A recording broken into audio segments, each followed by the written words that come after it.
నమస్తే. Welcome to Disha TV. ప్రస్తుతం నాతోనైతే doctor Vijay Bhaskar, chairman clinical research గారు మనతో ఉన్నారు. సో, ఈ టైంలో ఎట్లా అనంటే కోవిడ్ వస్తుంది కాబట్టి అంటే కోవిడ్ నుంచి ఒక కొత్త వేరియంట్ అయితే ఇప్పుడు స్ప్రెడ్ అయితా ఉంది. సో, దాని గురించి అసలు ఎలాంటి జాగ్రత్తలు తీసుకోవాలి? పిల్లలకైతే ఎలా ఉంటది? పెద్దవాళ్ళకి ఎలా ఉంటది?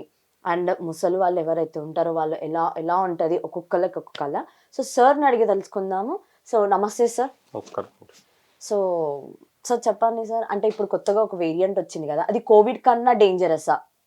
అబ్సల్యూట్‌లీ ఇవన్నీ ఒకటే ఫ్యామిలీకి చెందిన వైరస్‌లండి. ఇది కోవిడ్ వైరస్‌గా భావించడం జరుగుతుంది. ఇప్పుడు మనం ఈ ఇంతకుముందు మనకు ఏదైతే ఒమిక్రాన్ అనే వేరియంట్ ఉందో దానికి సబ్‌లివేజ్ వైరస్ అంటాము దీన్ని. ఈ వైరస్ యొక్క లక్షణాలన్నీ సిమిలర్‌గా ఉంటాయి. కానీ ఇప్పుడు సీజనల్ డిసీజెస్ ఎక్కువగా ఉన్నాయి. ఫ్లూ సింప్టమ్స్ మళ్ళీ సంబంధించిన డిసీజెస్ గానీ, న్యూమోనియాకి సంబంధించిన డిసీజెస్ ఎక్కువున్నాయి కాబట్టి ఈ యొక్క వైరస్ ఎఫెక్ట్ కూడా అదే లక్షణాలతోటి ఉంటుంది కాబట్టి కొంత మనల్ని ఆందోళన కన్ఫ్యూజన్ చేస్తుంది. యూజువల్‌గా ఇప్పుడు ఈ వైరస్ సౌత్ ఏషియన్ సింగపూర్ గానీ, సౌత్ ఏషియన్ కంట్రీస్‌లో ఎక్కువగా స్ప్రెడ్ అవ్వడం. దీనికి కొత్తగా JN.1 వైరస్ అనే పేరు పెట్టడం జరిగింది. ఈ యొక్క వైరస్ ఆహ్, సి లక్షణాలు సిమిలర్‌గా ఉంటాయి. ఏవైతే మనకు కోవిడ్ లక్షణాలు ఉన్నాయో జ్వరము, దగ్గు,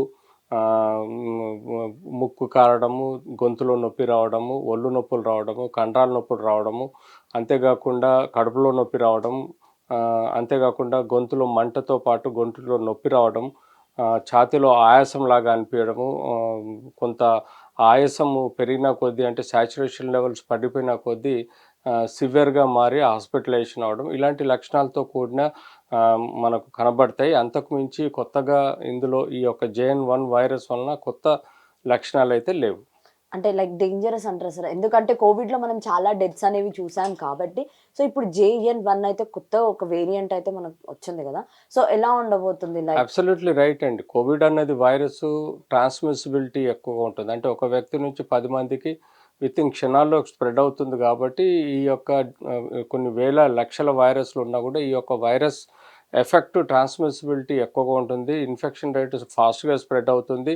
ఎక్కువగా మన బాడీలో ఉండే ఇమ్యూన్ సిస్టమ్ మీద దెబ్బతీస్తుంది. అంతేకాకుండా బాడీలో మేజర్ ఆర్గన్ అయిన లంగ్స్‌లో ఫస్ట్ ఎఫెక్ట్ అయ్యి ఆ తర్వాత కిడ్నీ, లివర్ ఇవన్నీ ఎఫెక్ట్ అవుతాయి కాబట్టి మనకు దీని యొక్క ట్రాన్స్‌మిసిబిలిటీ ఎక్కువ and damage of the lungs కానీ ఇతరత్ర అవయవాలు ఇంపార్టెంట్ ఎక్కువ కాబట్టి ఇది చావుకు కారణం కూడా ఎక్కువగా ఉంది కాబట్టి దీనివలన కొంత రిస్క్ ఉంటుందనే భావించాలి. కానీ మనకు ఉన్న యాంటీబాడీస్ మనకున్న వ్యాక్సిన్‌తో తీసుకున్న యాంటీబాడీస్ డెఫినెట్‌లీ మనకు ప్రొటెక్ట్ చేస్తుందిగా భావించాలి. సో, సార్ నార్మల్‌గా ఇప్పుడన్నారు గదా! లంగ్స్ అనేవి ఇంపార్టెంట్ అని. అంటే ప్రీవియస్‌గా ఎవరికైతే కోవిడ్ వచ్చిందో వాళ్ళకి కొంచెం ఫ్యూచర్‌లో అనేది ఎఫెక్ట్ అయితది అని చెప్పారు. సో, ఇప్పుడు వచ్చిన కొత్త వేరియంట్ వల్ల గూడా ఏమైనా ఎఫెక్ట్ ఉంటదంటారా? అబ్సల్యూట్‌లీ రైట్ అండి.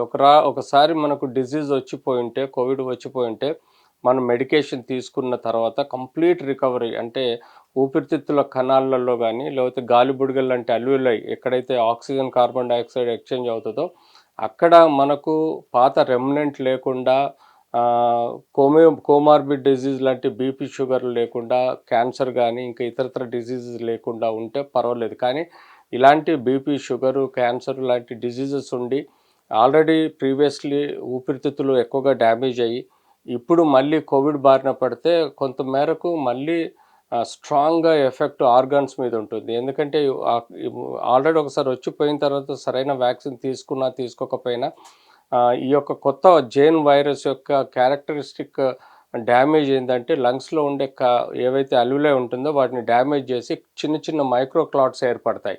ఆ మైక్రో క్లాట్స్ ఆక్సిజన్, కార్బన్ డయాక్సైడ్‌ని ఎక్స్‌చేంజ్ కాకుండా చూస్తాయి కాబట్టి ఇప్పుడున్న మరొక్కసారి మనకు కోవిడ్ వస్తే దానివలన కూడా మనకు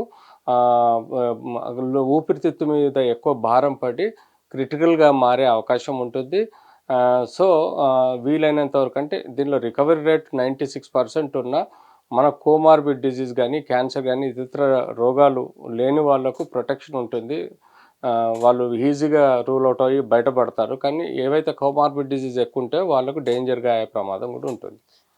అంటే నార్మల్‌గా అంటే ప్రీవియస్‌గా ఎవరికైతే ఆల్రెడీ కోవిడ్ వచ్చి ఇప్పుడు మళ్ళీ ఎఫెక్ట్ అయితే వాళ్ళకి ఎక్కువ వాళ్ళకి ఛాన్సెస్ ఉన్నాయా రిస్క్ సార్? ఉండే ఛాన్సెస్ ఎక్కువగా ఉంటాయి. ఎందుకంటే ఆల్రెడీ కొన్ని క్లాట్స్ ఉంటాయి. పైబడి వీటి వలన వచ్చే క్లాట్స్ ఎక్కువ పెరిగినప్పుడు అది మనకు ఆక్సిజన్ ఎక్స్చేంజ్ అనేది కాదు, తద్వారా రిస్క్ ఎక్కువ ఉంటుంది. లైక్ సార్ పిల్లలకి ఎలా ఉండొచ్చు ఇవి ఇన్ పిల్లలకి కేస్? లక్కీగా మనం చూస్తున్నాం గత 2019 నుంచి ఇప్పటి వరకు వాళ్ళకు ఉన్న వ్యాక్సిన్స్, రీసెంట్గా తీసుకున్న వ్యాక్సిన్స్ వలన వాళ్ళకు 29% ప్రొటెక్షన్ ఉంది కాబట్టి ఇప్పుడు మనం పిల్లలలో ఎక్కువగా అప్పటి నుంచి ఇప్పటి వరకు ఎక్కువ చూడటం లేదు. కానీ ఇమ్యూన్ కాంప్రమైజ్ చిల్డ్రన్స్లలో, ఇతరత్ర రోగాలు ఉన్న వాళ్ళల్లో, చిన్నపిల్లల్లో ఈవెన్ ట్యూబర్క్లోసిస్ ఉండటం వల్ల కానీ, ఇతరత్ర డిజీజ్ ఉండటం వల్ల కానీ, లేకపోతే మనకు బీపీ షుగర్లు కూడా కొంతమంది పిల్లల్లో వస్తాయి. వాళ్ళకు రిస్క్ ఉంటుంది కాబట్టి ప్రతి ఒక్క పిల్లాడు పోయే ముందు అంటే ఆ పిల్లాడికి రిస్క్, కొంతమందికి ఇన్ఫెక్ట్ అయినా రిస్క్ ఉండదు. అలాంటి వాళ్ళు ఇంట్లో ఉన్న ముసలి వాళ్ళల్లో, పెద్దవాళ్ళల్లో ఇన్ఫెక్షన్ స్ప్రెడ్ చేసే ప్రమాదం ఉంటుంది కాబట్టి పిల్లల్ని కూడా ప్రాపర్గా కేర్ తీసుకుంటేనే మనం జాగ్రత్తగా ఉంటాం.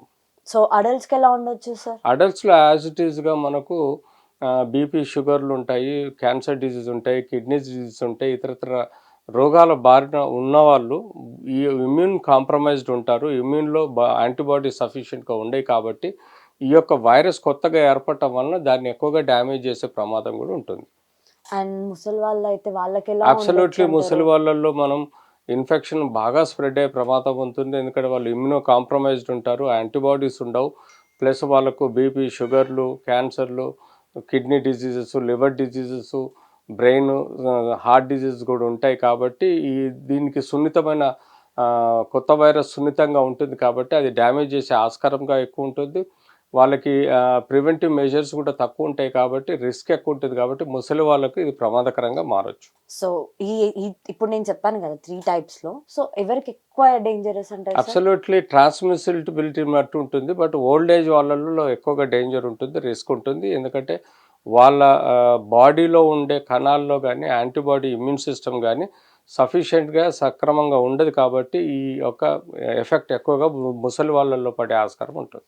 అండ్ అలా కాకుండా నార్మల్గా ఇప్పుడు మనం చూసుకున్నా కూడా ఏదైతే JN.1 అయితే ఉందో దానివల్ల ఆల్రెడీ డెత్ రేట్స్ అనేవి ఇప్పుడు ఇంక్రీజ్ అవుతున్నాయి. అది కాకుండా 18+ అంటే 18,000+ కేసెస్ అయితే యాక్టివ్లో ఉన్నాయి. వన్ మోర్ థింగ్ ఏంటిదంటే అది కేరళ, కర్ణాటక, మహారాష్ట్ర, రాజస్థాన్ ఇలా డిఫరెంట్ స్టేట్స్లో ఆల్రెడీ అది స్ప్రెడ్ అయిపోయింది కదా సార్. సో ఎలాంటి జాగ్రత్తలు ఇప్పుడు మనం తీసుకుంటే best? And one more thing, Covid టైంలో క్వారంటైన్లో ఉన్నట్టు దీనికి కూడా ఏమైనా ఉండాల్సి వస్తుందా? యూజువల్గా మనకు ఇప్పుడున్న ఇండియాలో 2700 కేసులే మనకు యాక్టివ్ కేసెస్ ఉన్నాయి. అందులో కేరళ, కర్ణాటకలో ఎక్కువగా స్ప్రెడ్ అవుతుంది. మన దగ్గర చాలా తక్కువ 4 కేసులు డిటెక్ట్ అయినాయి. కేరళలో 3 డెత్స్ అయినాయి, అంతకు మించి లేవు. బట్ ఓవరాల్గా prevention is better than treatment అంటే mask, face shield, physical distance, sanitization, ఈ 4 పద్ధతులు యథావిధిగా మనం కోవిడ్లో నేర్చుకునేవి అవుతున్నాయో అవి తీసుకుంటే మనకు ఎట్టి పరిస్థితుల్లో సమస్యలు రావు. ఇవి తీసుకోకపోతే బేసిక్గా ట్రాన్స్మిషన్ పెరిగే ప్రమాదం ఉంటుంది ఒకటి. రెండోది వీలైనంత వరకు మాస్క్ అయితే కంపల్సరీ వేర్ చేయాలి. ఎక్కడైతే మీరు క్లోజ్డ్ రూమ్లలో 10 మందితోటి డిస్కషన్ అయినా, మీటింగ్ అయినా, సభలలో కానీ కంపల్సరీ మాస్క్ ధరించాల్సిన అవసరం ఉంటుంది ఇంకొన్నాళ్ళు. అలాగే అందరూ వ్యాక్సిన్ వేసుకోవాల్సిన అవసరం ఉంటుంది. దానికి తోడు ఏమాత్రం చిన్న ఆరోగ్య పరిస్థితి బాగాలేకున్నా దగ్గరలో ఉన్న డాక్టర్ చూపించుకొని మెడికల్ ట్రీట్మెంట్ తీసుకోవాల్సిన అవసరం ఉంది. And one more thing sir, నార్మల్గా ఇప్పుడు కోవిడ్ అనేది యాక్చువల్గా ఎఫెక్ట్ అయ్యేది బాగా ఓల్డ్ ఏజ్ వాళ్ళు అంటున్నారు కదా.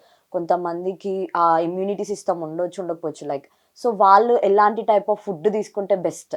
అబ్సల్యూట్లీ హైలీ న్యూట్రిషియస్ అంటే మనం green vegetables, green salads, dry fruits, fat, protein and carbohydrate సమపాలల్లో తీసుకోవాలి. రోజు కనీసం ఒక half an hour to 1 hour pranayama, meditation, yoga ప్రొద్దున్నే చేయాలి. ఆ తర్వాత ఒక half an hour to 1 hour exercises, physical exercise చేయాలి. మంచి న్యూట్రిషన్, ఎక్కువగా లిక్విడ్ డైట్స్ తీసుకుంటూ ఉండాలి. వైరస్ కన్ఫర్మ్ కాగానే ఐసోలేట్ అవ్వాల్సిన అవసరం ఉంది. దానికి తోడు తీసుకోవాల్సిన medicines, nutrition, exercises and stress లేకుండా రిలాక్స్గా ఉంటే డెఫినెట్లీ వాళ్ళకి ఇలాంటి ప్రాబ్లం పెరగకుండా వచ్చినా కూడా దాని నుంచి మనం కాపాడగలుగుతాం.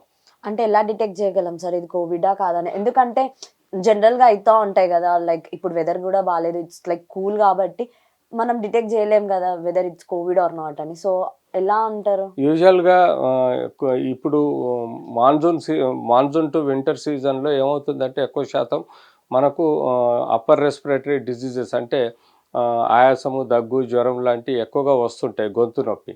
ఇవి మనం ఫ్లూ సిమ్టమ్స్‌గా భావించొచ్చు, న్యూమోనియాగా భావించొచ్చు, ఇతరత్ర అప్పర్ రెస్పిరేటరీ ఇన్ఫెక్షన్స్ అనుకోవచ్చు. కానీ ఎవరికైతే ఈ ఇచ్చిన ట్రీట్మెంట్ రెస్పాండ్ రాదో వాళ్ళు కంపల్సరీగా యాంటీబాడీ టెస్ట్ చేసుకోవాలి. యాంటీబాడీ టెస్ట్ చేసుకుంటే మనకు రెస్పాన్స్‌ని బట్టి మనకు బాడీలో కోవిడ్ వచ్చిందా లేదా తెలుసుకోవచ్చు. అంతేకాకుండా బ్లడ్ శాంపుల్ తీసుకొని ఆర్టీపీసీఆర్ టెస్ట్ చేయడం ద్వారా కూడా మనకు ఈ యొక్క డిజీజ్ క్యారెక్టర్ కానీ, డిజీజ్ టైప్ కానీ అది ఒమిక్రాన్ సంబంధించిన సబ్ వేరియంట్‌గా భావించడం జరుగుతుంది కాబట్టి ఆ వైరస్ ఉందా లేదా అని తెలుసుకొని ఇమ్మీడియట్‌లీ ప్రాపర్‌గా ఇన్వెస్టిగేషన్ చేసుకొని వైద్యం తీసుకోవాల్సిన అవసరం కూడా ఉంటుంది. అండ్ లైక్ ఎట్లా సార్? అంటే ఇప్పుడు కోవిడ్ అంత డేంజర్ అని అనుకోవచ్చా మనం? ఎందుకంటే డెఫినెట్‌లీ. లాక్‌డౌన్ అని అయ్యింది. చాలా వరకు మనకు లాసెస్ కూడా ఎప్పుడైనా అయినాయి. సో కోవిడేనండి. కోవిడ్ యొక్క ట్రాన్స్‌మిసిబిలిటీ, ఇన్ఫెక్షన్ రేట్ ఎక్కువుంది కాబట్టి తప్పనిసరిగా మనం తీసుకోవాల్సిన జాగ్రత్తలు తీసుకోవాలి. నెగ్లెక్ట్ చేయటం వల్ల మళ్ళీ మనం ఇదివరకు ఎప్పుడైతే లాక్‌డౌన్‌లో పోయి చాలా సఫర్ అయినామో ఆర్థికంగా, మానసికంగా, శారీరకంగా దెబ్బతిన్నామో అలా జరగకుండా చూసుకోవాలంటే ఇప్పుడు తీసుకోవాల్సిన మాస్క్, ఫిజికల్ డిస్టెన్స్, శానిటైజేషన్ లాంటి కేర్ తీసుకుంటే తప్పకుండా కంట్రోల్ అవుతుంది. నార్మల్‌గా ఇప్పుడు కేరళ అయితే ఎక్కువ ఉంది కదా సార్ యాక్టివ్ కేసెస్ కోవిడ్‌వి. సో అక్కడి నుంచి ఇప్పుడు నార్మల్‌గా అందరూ శబరిమల వెళ్ళి మళ్ళీ రిటర్న్ వస్తున్నారు కదా! సో దానివల్ల ఏమైనా మనకి వైరస్ వచ్చే ఛాన్సెస్ ఉన్నాయంటారా? అబ్సల్యూట్‌లీ రైట్ అండి. ఇప్పుడు ఇది యాక్చువల్లీ సింగపూర్ సిటీలో స్టార్ట్ అయిన ఇన్ఫెక్షను క్రమంగా సౌత్ ఏషియన్ కంట్రీస్‌లో అన్ని దేశాలకు వ్యాప్తి చెందింది. అలాగే యూఎస్ఏలో కూడా హెచ్ఎన్ వైరస్ అన్నది ఒకటి స్ప్రెడ్ అవుతుంది. ఇక్కడున్న జేఎన్ వైరస్ కూడా మనకు సౌత్ ఏషియన్ కంట్రీస్‌లో నుంచి స్ప్రెడ్ అయిన ఇన్ఫెక్షన్‌గా భావించాలి. కేరళ నుంచి కర్ణాటక నుంచి ఇప్పుడు మనకు తెలంగాణ, ఆంధ్రాలో కూడా ఇన్ఫెక్షన్ పెరిగే ప్రమాదం ఉంటుంది కాబట్టి బార్డర్‌లో స్క్రీన్ టెస్ట్ చేసి లోపలికి అలో చేయాలి. తద్వారా మనం ఇన్ఫెక్షన్‌ని కంట్రోల్ చేయగలుగుతాం. లేకపోతే ఈ ట్రాన్స్‌మిసిబిలిటీ పెరిగి అన్ని రాష్ట్రాలు కూడా ఎఫెక్ట్ అయ్యే ప్రమాదం ఉంటుంది. తద్వారా లాక్‌డౌన్ పోయే ప్రమాదం కూడా ఉంటుంది కాబట్టి ఈ prevention is better than treatment అన్నట్టుగా ముందు జాగ్రత్త చర్యలు ఆర్టీపీసీఆర్ టెస్ట్ గాని చేస్తే తప్పనిసరిగా మనం ఇంటర్‌స్టేట్ బార్డర్‌లో కంట్రోల్ చేయగలిగితే ఇన్ఫెక్షన్ స్ప్రెడ్ అవ్వకుండా కూడా ఉంటుంది. అంటే ఈ కోవిడ్‌కి అనేది ఒక ఫుల్ స్టాప్ ఉండదా సార్? అబ్సల్యూట్‌లీ ప్రపంచంలో లక్షల వైరస్‌లు వాటి యొక్క మార్ఫాలజీ అంటే వాటి స్ట్రక్చర్ మార్చుకుంటూ కొత్త వైరస్ రూపంలో వస్తాయి. కొత్త వైరస్ పేర్లు కూడా ఉంటాయి. కాబట్టి మనం ఒకసారి వైరస్ ప్రపంచం ఉన్నంత వరకు, మానవాళి ఉన్నంత వరకు కొత్త వైరస్‌లు వస్తూ ఉంటాయి. అంటే లైక్ కోవిడ్ అనేది బాగా ఎఫెక్ట్ అయింది గదా! ప్రతి ఒక్కళ్ళకి హ్యూమన్ బీయింగ్ గాని, అది ఎవరికైనా సరే గాని లైక్ ఇది పెద్ద డ్రాస్టిక్ అని మనం అనుకోవచ్చు. Almost all. అబ్సల్యూట్‌లీ. కోవిడ్ అన్నది వైరసు మనకి ఇన్ని 200 సంవత్సరాలు, 300 సంవత్సరాల నుంచి ఇన్ఫెక్షన్ చూసినా కూడా ఇంత బారిన మొత్తం ప్రపంచాన్ని గడగడలాడించింది ఈ యొక్క కోవిడ్ వైరసే. సో, దీని యొక్క గుణగణాలను బట్టి మనం తీసుకోవాల్సిన జాగ్రత్తలు తీసుకోవాలి. భయపడాల్సిన అవసరం లేదు. దీన్ని ఈజీగా నివారించబడతాం. కంట్రోల్ కూడా చేయగలుగుతాం. సో చూసారు గదా! డాక్టర్ విజయ్ భాస్కర్ అయితే ఏదైతే చెప్పారో, సో కోవిడ్ రాకుండా ఏవైతే ముందే మీకు అలాంటి లక్షణాలు ఏమైనా కనిపించినా గాని, సో తొందరగా వెళ్లి ఏదైతే మీ నియర్ బైగా ఉన్న హాస్పిటల్స్‌లో గాని, క్లినిక్స్‌లలో గాని టెస్ట్ చేపించుకొని అది కోవిడ్ అయితే దానికి ఏవైతే కావాలో టాబ్లెట్స్ గాని, యాంటీబయాటిక్స్ గాని అవన్నీ యూజ్ చేయండి. అండ్ అందరూ సేఫ్‌గా ఉండండి అండ్ హెల్తీగా ఉండండి.